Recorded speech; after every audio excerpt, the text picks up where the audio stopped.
बच्चों, आपको रस के बारे में बताया गया कि रस काव्य में किस प्रकार से उत्पन्न होता है, इसकी उत्पत्ति किन अवयवों के द्वारा होती है। जो चारों अंग बताए गए रस के, अंग या अवयव जिनसे मिलकर रस बनता है, वे आपको समझना अति आवश्यक था। और बार बार वीडियो सुनकर उन्हें समझ लीजिए। भले उन्हें लिखना नहीं है, परीक्षा में आना नहीं है वो, परंतु यदि आप उन्हें समझ लेंगे तभी आप जो 9 रस हैं उन 9 रसों के बारे में समझ पाएंगे। आपके पाठ्यक्रम में केवल 2 श्रृंगार और वीर रस रखे गए हैं। इन दोनों का ही अध्ययन हम करेंगे, किंतु आपको अगली कक्षाओं में बाकी रसों के बारे में पढ़ना है, इसलिए आप उसके अंगों के बारे में भली प्रकार से समझ लें। तो सबसे पहला रस श्रृंगार रस, जिसे रसों का राजा भी कहा जाता है। आज हम श्रृंगार रस के बारे में इस वीडियो में पढ़ेंगे। श्रृंगार का स्थायी भाव रति है। हर एक जो भी रस होता है उसका एक स्थायी भाव, चारों अंग हर रस में अवश्य आएंगे। स्थायी भाव, विभाव, अनुभाव और संचारी भाव, इन चारों के बिना, इन चारों में से अगर कुछ भी कम है तो रस परिपूर्ण नहीं होगा। चारों से मिलकर ही रस परिपूर्ण होगा। श्रृंगार रस का स्थायी भाव रति है। रति क्या होता है? रति का अर्थ होता है प्रेम। प्रेम कई प्रकार से होता है। माता पिता का संतान के प्रति, मित्र का मित्र के प्रति प्रेम, भाई बहन का प्रेम। तो जो स्त्री पुरुष अर्थात पति पत्नी का प्रेम है, उस प्रेम को रति कहा गया है। उसे क्या कहा गया? रति। तो ये श्रृंगार रस जो है, ये इसका स्थायी भाव रति है। रति स्थायी भाव जब विभाव, अनुभाव और संचारी भावों से, इन तीनों से मिल जाता है। रति नामक स्थायी भाव जब विभाव, अनुभाव और संचारी भावों से पुष्ट होकर रस दशा को प्राप्त होता है, तब श्रृंगार रस होता है। श्रृंगार की स्पेलिंग, वर्तनी बहुत ध्यान से देखकर लिखिएगा। बिल्कुल ये सही लिखा है। जब हम टाइप करते हैं फ़ोन में या कहीं पर भी, जब टाइप करते हैं तो यहाँ पर 2 मात्राएं आ जाती हैं, वो गलत होता है। आपको जैसे ये लिखा है, ये बिल्कुल सही लिखा है, ऐसे लिखना है श्रृंगार। तो श्रृंगार रस समझ में आया होगा। क्या होता है? श्रृंगार रस का स्थायी भाव रति है। स्त्री पुरुष के प्रेम को रति कहते हैं। रति नामक स्थायी भाव जब विभाव, अनुभाव और संचारी भावों से पुष्ट होकर रस दशा को प्राप्त होता है तो श्रृंगार रस होता है। और परिभाषा एक ऐसे भी कह सकते हैं, जहाँ नायक नायिका के परस्पर मिलने या बिछड़ने का वर्णन हो। स्त्री पुरुष की जगह हम नायक नायिका कह सकते हैं। श्रृंगार रस के 2 भेद हैं। ये 2 प्रकार का होता है। एक संयोग श्रृंगार, संयोग का अर्थ है मिलना। दूसरा वियोग। परिभाषा फिर से एक बार देखते हैं। जब विभाव, अनुभाव और संचारी भाव के संयोग से रति नामक स्थायी भाव रस रूप में परिणत हो जाता है तो उसे श्रृंगार रस कहते हैं। यहाँ श्रृंगार गलत लिखा हुआ है, ये टाइपिंग की गलती है। श्रृंगार के 2 पक्ष हैं, संयोग श्रृंगार और वियोग श्रृंगार। संयोग श्रृंगार कहाँ होता है? जहाँ नायक नायिका के मिलने का वर्णन हो, और वियोग होता है जहाँ दोनों के बिछड़ने का वर्णन हो, अलग होने का। लेकिन दोनों में प्रेम तो रहता है। जैसे उदाहरण अभी हम देखते हैं। बतरस लालच लाल की मुरली धरी लुकाए, सौंह करे भौहन हंसय देन कहे नट जाए। यहाँ राधा जी और गोपियाँ श्री कृष्ण की बांसुरी को छिपा कर रख देती हैं। किस लिए? उनसे बात करने की लालच में। जब तक वो बांसुरी लिए रहते हैं तब तक वो किसी गोपी से बात नहीं करते, वो बांसुरी की धुन में ही लगे रहते हैं। तो इसलिए गोपियाँ ईर्ष्या के कारण उनकी बांसुरी छिपा देती हैं।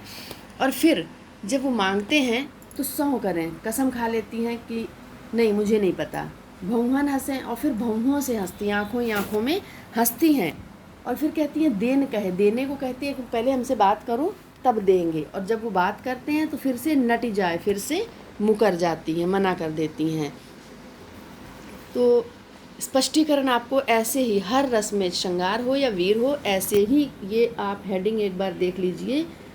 स्थाई भाव, विभाव, फिर विभाव में आलंबन। ये विभाव के अंतर्गत आप ऐसे करके लिखेंगे, एरो ऐसे बनाएंगे और यहाँ पर नीचे उद्दीपन, जब कॉपी में लिखेंगे जगह होगी तो ऐसे बनाएंगे।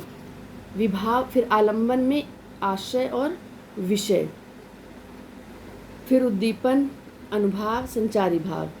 तो ये चारों अंग आ गए, स्थाई भाव, विभाव, अनुभाव, संचारी भाव, ये चारों भाव आ गए।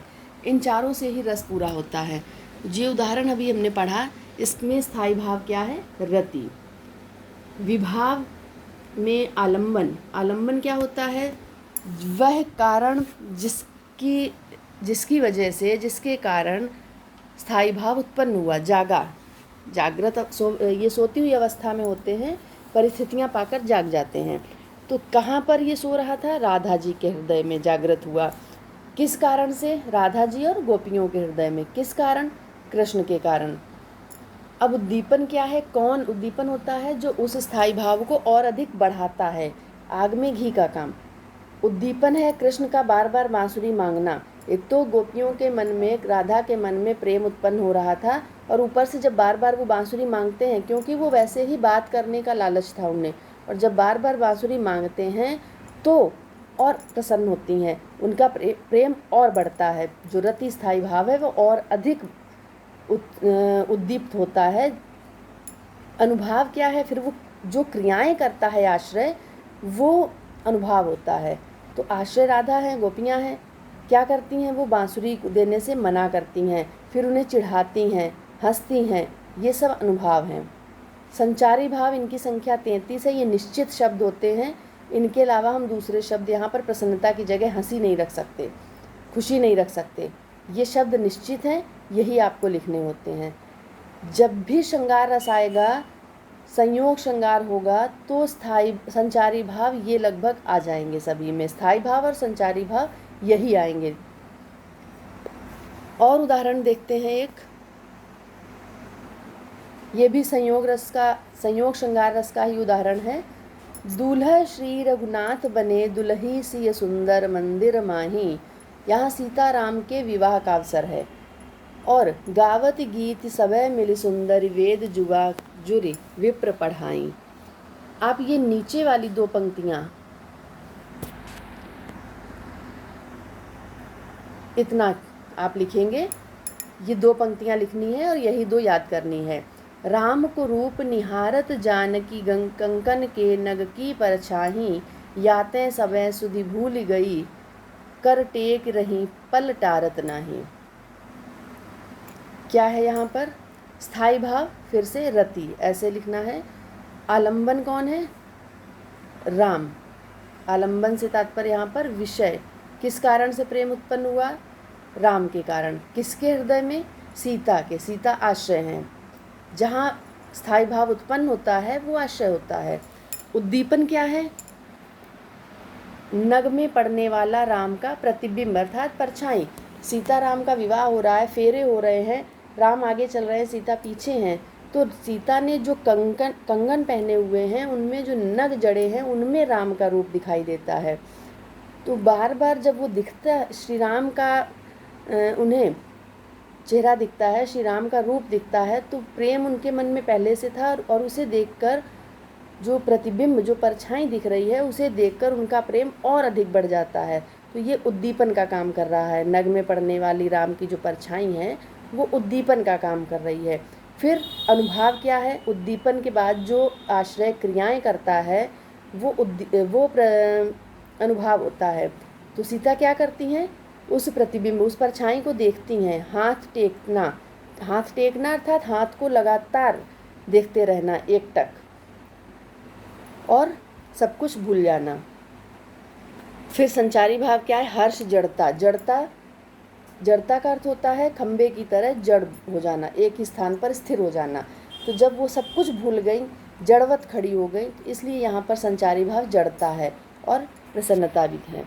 तो इस पद में यहाँ पर संयोग श्रृंगार आया है।